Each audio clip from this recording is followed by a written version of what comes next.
തൃപ്പൂണിത്തുറയിലുണ്ടായ സ്ഫോടനം 329 വീടുകളെ ബാധിച്ചെന്ന് നഗരസഭയുടെ റിപ്പോർട്ട്. ഒരു വീട് പൂർണ്ണമായും 6 വീടുകൾ ഭാഗികമായും തകർന്നു. 4 സർക്കാർ ഓഫീസുകൾക്കും കേടുപാടുകൾ സംഭവിച്ചു.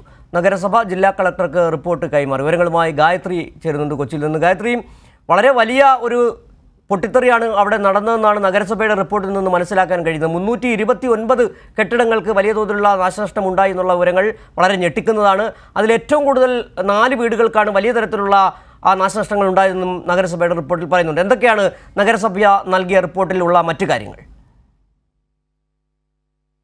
തൃപ്പൂണിത്തുറ ചൂരക്കാട് പടക്ക സംഭരണ കേന്ദ്രത്തിലുണ്ടായ സ്ഫോടനത്തിൽ നഗരസഭ വിഭാഗമാണ് പരിശോധന നടത്തി റിപ്പോർട്ട് കൈമാറിയത്.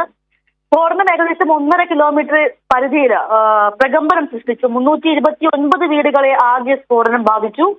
ഒരു വീട് പൂർണ്ണമായും 6 വീടുകൾ ഭാഗികമായും തകർന്നു. മാത്രമല്ല 4 സർക്കാർ ഓഫീസുകൾക്കും 3 സ്വകാര്യ സ്ഥാപനങ്ങൾക്കും ഈ ഒരു സ്ഫോടനത്തിൽ കേടുപാടുകൾ സംഭവിച്ചു. കഴിഞ്ഞ തിങ്കളാഴ്ചയാണ് ഇത്തരത്തിൽ നാടിന് നടുക്കിയ ഒരു സ്ഫോടനം ഉണ്ടായത്. 2 പേർ മരണപ്പെടുന്ന ഒരു സാഹചര്യം ഉണ്ടായിരുന്നു. നിരവധി കെട്ടിടങ്ങൾക്കും വാഹനങ്ങൾക്കും കേടുപാടുകൾ സംഭവിച്ചു. ഈ തുടർന്നാണ് നഗരസഭ ഇത്തരത്തിലൊരു കണക്കെടുപ്പ്, എത്രത്തോളം രീതിയിൽ അതിന്റെ നാശനഷ്ടങ്ങൾ സംഭവിച്ചു എന്നുള്ള ഒരു കണക്കെടുപ്പിലേക്ക് നീങ്ങിയത്. തുടർന്നാണ് ഇത്തരത്തിലൊരു വലിയ അളവിൽ തന്നെ ഈ ഒരു സ്ഫോടനം ബാധിച്ചു എന്നുള്ള രീതിയിലുള്ള റിപ്പോർട്ട് നഗരസഭ എഞ്ചിനീയറിംഗ് വിഭാഗം നടത്തിയ പരിശോധനയിൽ ലഭ്യമാകുന്നത്. എന്തായാലും ഈ റിപ്പോർട്ട് ജില്ലാ കളക്ടർക്ക് കൈമാറിയിട്ടുണ്ട്. കളക്ടർ ഈ റിപ്പോർട്ട് സർക്കാരിന് കൈമാറും. തുടർന്ന് ഈ റിപ്പോർട്ടിന്റെ അടിസ്ഥാനത്തിലായിരിക്കും നഷ്ടപരിഹാര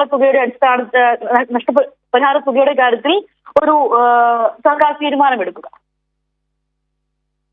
വിവരങ്ങൾ നൽകിയത് തൃപ്പൂണിത്തുറയിലുണ്ട് പടക്ക നിർമ്മാണശാലയിലുണ്ടായ സ്ഫോടനത്തിൽ 329 കെട്ടിടങ്ങൾക്ക് കേടുപാട് സംഭവിച്ചതായി നഗരസഭ റിപ്പോർട്ട് നൽകിയിരിക്കുന്നു. അതിൽ ഗുരുതരമായി നാശനഷ്ടം സംഭവിച്ച 4 വീടുകളുണ്ട്.